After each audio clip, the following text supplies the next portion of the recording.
And it's an absolute joy to be here today with Chris Watson, who is an award-winning specialist in the promotion of adaptive skills. He founded Endor Learn Develop in 2002, following a successful career in publishing and higher education.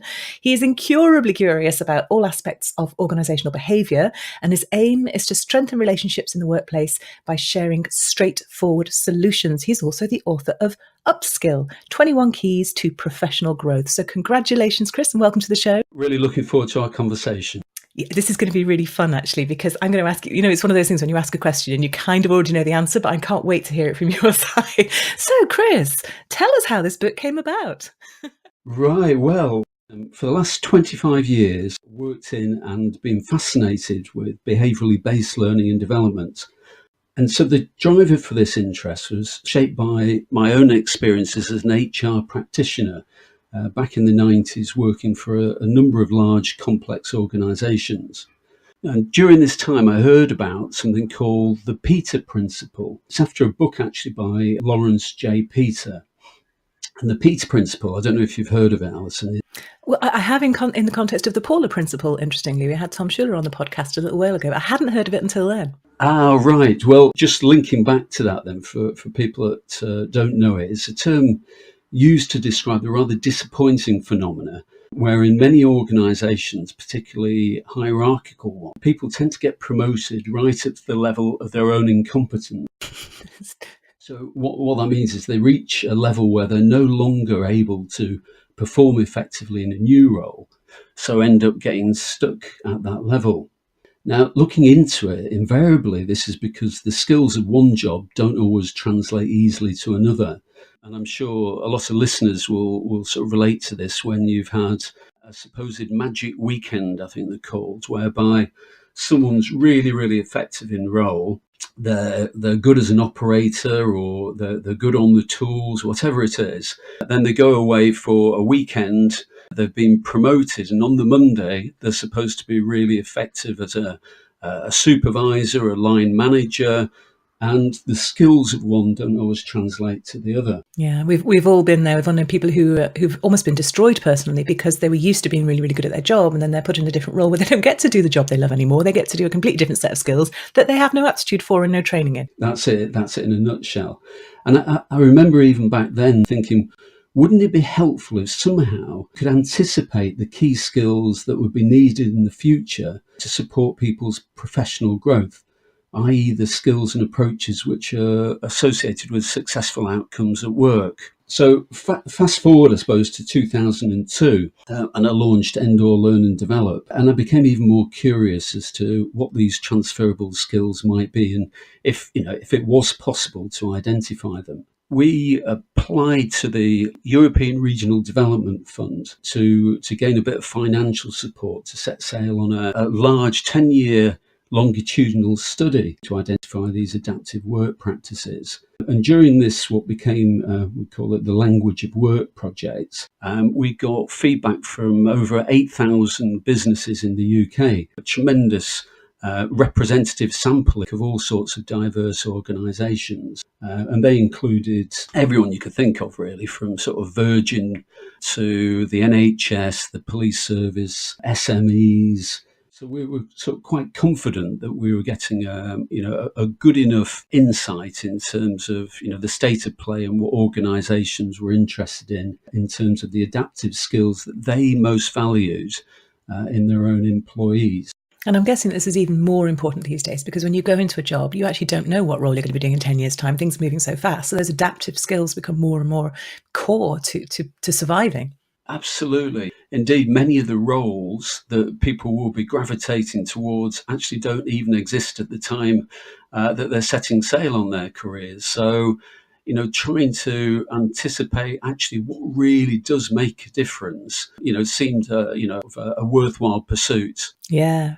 Well, rather than simply publish the results of the Language of Work project, I also wanted to help readers develop the skills highlighted by the research for themselves, to kind of empower them to take charge of their own professional development. There have been lots of changes in learning and development, and one of them is that people are becoming a lot more, I suppose, instrumental. They're becoming self-directed learners, and instead of setting sail or being sent on 2-week residential courses, People are wanting short, sharp, pragmatic learning that's linked to the sort of requirements of their own evolving tasks. And I wanted to reflect this. So I thought it would be great to capture the results of the Language of Work project, but also combine it with a book which would mirror this trend towards more personalised, self-directed learning. Create a kind of portable toolkit to help people adapt and adjust to the ever-changing work approaches. Yeah. And I have to say, I was a bit daunted by the writing process itself. I obviously prefer talking, and I'm more used to that than lots of typing. So I did try things like drag and dictate, but I actually found it became almost too conversational and too anecdotal. Because actually, this is it's a short, sharp book. It's lots of bullet points. It's very, very practical. It's very, very focused on application, isn't it? I can imagine that's quite hard to speak out. You almost need to just jot those bullet points down. Well, that was it. I even looked at Pete Williams. I listened to one of the Extraordinary Business Book Club broadcasts and his advice on make it into a story. But as you say, the material just didn't, it's so diverse that it didn't really suit that style. So I decided to focus instead on really just very short paragraphs, short learning bites, which would be peppered really with bits of humour to try and help with the digestion. And this, of course, is not the first time that we have encountered each other, is it? Because at the point where you had the idea for the book, you discovered the 10-day business book proposal challenge as well. I did, yes, and I'm forever grateful for that, Alison, because I'd pulled together a lot of the insights. In fact, I got far too many. I knew, following from the Language of Work project, really what the 21 skills were that all of these organisations were saying that they valued. And we'd got plenty of ideas for things that would help people to develop in role for themselves. But I was sort of stumbling really in terms of what to do next. And I suppose my lack of confidence in terms of where to go meant that I was sort of kind of sat on the raw data for was probably a couple of months.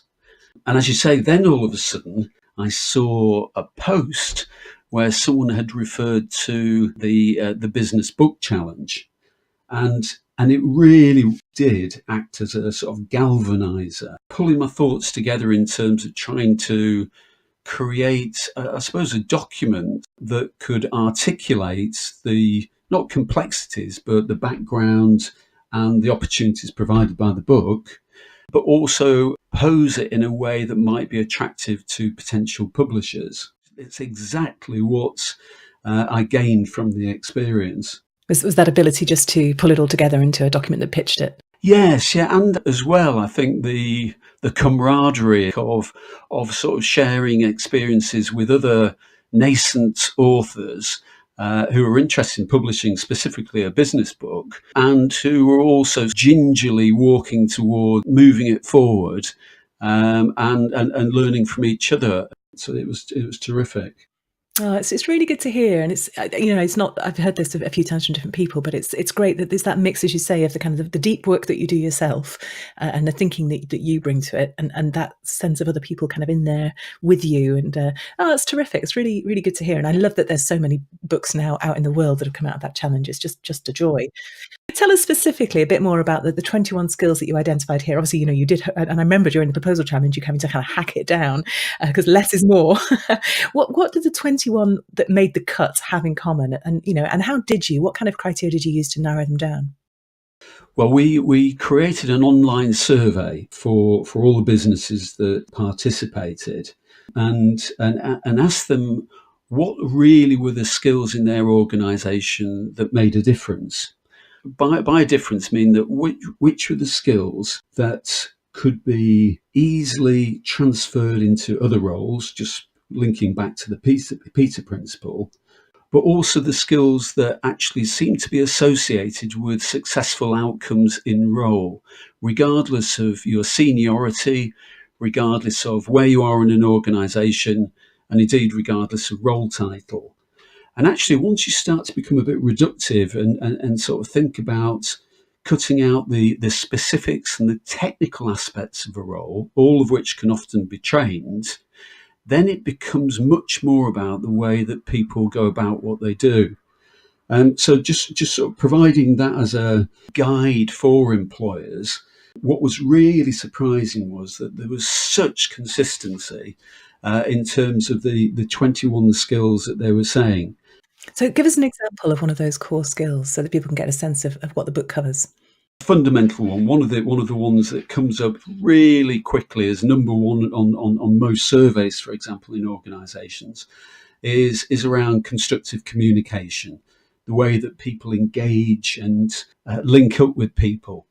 Others are things like ability to influence, creativity and innovation comes up, providing direction and a sense of purpose, motivation to succeed, resilience and emotional control is very topical at the moment, teamwork and collaboration, and even things like using information effectively. And I love the way you include, ideas for delivering results. This is sort of relentless, practical focus of it is terrific. And I love you've got inspiration in there as well, practical and inspiring, as I like my books to be. There's a cue there somewhere, yes. The writing of the book, how has it impacted on you, kind of both personally and professionally, through that process of writing and kind of rigorously honing down that massive body of stuff that you had to say, and now that it's published by Crown House, what's the impact on you professionally as well? That's been really interesting. That's been quite surprising, actually. I mean, commercially, I suppose we've seen more inquiries for Endor Learn and Develop since the book was published, which is terrific. Additionally, I suppose I realise now just how much time and energy that you have to invest in launching a new title. Oh, it's not just the writing, is it? I can really see that now and appreciate it. I mean, realistically, I think the marketing alone could take up a year of your life, if you had that much time to spare. I mean, looking back, what was the kind of single most effective thing? We're just picking your brains now. Well, I suppose in terms of overt book sales that have come directly from a given intervention, that would definitely be being face-to-face in front of people, and you've got the opportunity to really express what the book's about, and you can see a result at the end of it. But what we've deliberately done is use all the same channels for Endor Learn and Develop for the book. So we've spread, sort of opportunities such as YouTube. We've used blogging. Crown House have been terrific in terms of organising author interviews, sending out press releases, and then following those up. So there's just so many channels now. And you make such a good point about the fact that if the book is integrated with the business, as yours is so beautifully, then when you're marketing the business, you're marketing the book and vice versa. So you've got a kind of real synergy there. Absolutely, yeah. The two do go hand in hand, and Endor provide behaviourally based learning programs on almost all of the skills included in the book. So it means that both aspects are able to sit really comfortably together. Yeah, which is so important, I think, if you're a business person writing a book. And there'll be people listening to this who are very much still in the mire. They still have that massive stuff that they know is fascinating, and they want to turn it into a book where they don't know how to go about it. So what would be your one best tip? Well, I suppose there's a little bit of contradiction in that, without doubt, I would say get support. And, it may well be the business book proposal challenge isn't a bad place to start, but there are lots of other blogs. There are specialist business book sites for new business book authors, but also don't think that some of your own instincts about what you want to do aren't worth following. I suppose the ultimate best tip would be to construct your boat and then set sail, and remind yourself that it was, amateurs that built the Ark and professionals built the Titanic. So I would definitely say don't let any lack of experience hold you back from writing and communicating with would-be publishers. Brilliant. And I also always ask people what business book they would recommend that everybody listening should read if they haven't read already. So I'm really interested. What's your recommendation, Chris? The one that's closest to my heart is a book called First Break All the Rules by Marcus Buckingham.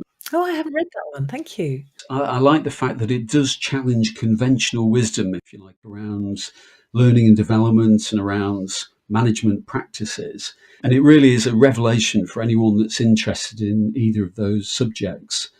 One of the key messages, it contains the results of probably the largest ever survey in terms of what makes a great manager. And they conducted, Gallup, the largest research organisation in the world, as you'll know, but they did 120,000 hours of behaviourally based interviews with the best managers. It's an American term called superior managers, but effectively it's people who could reconcile the challenge of both delivering tasks and also keeping people on board. What they found was they were expecting to almost create a profile of the best managers in the world, what they did and how they behaved and how they acted. And obviously I was really fascinated to see the results of this.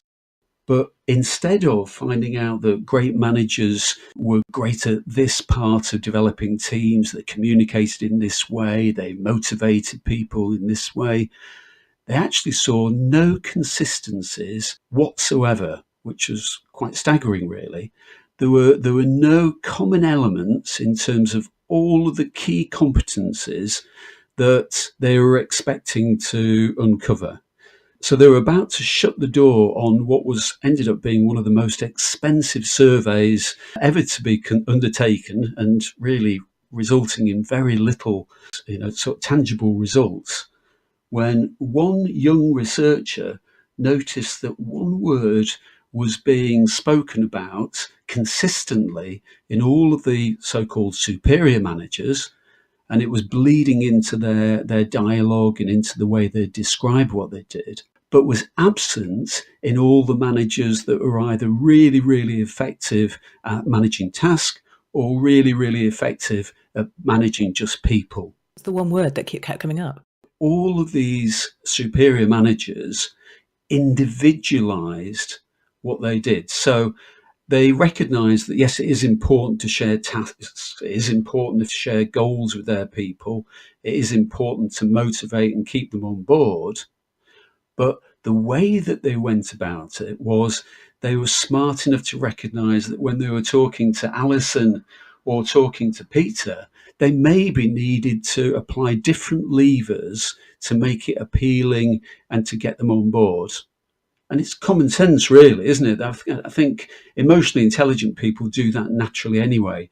They realize that the messages need to be personalized to really appeal to people and really capture their imagination.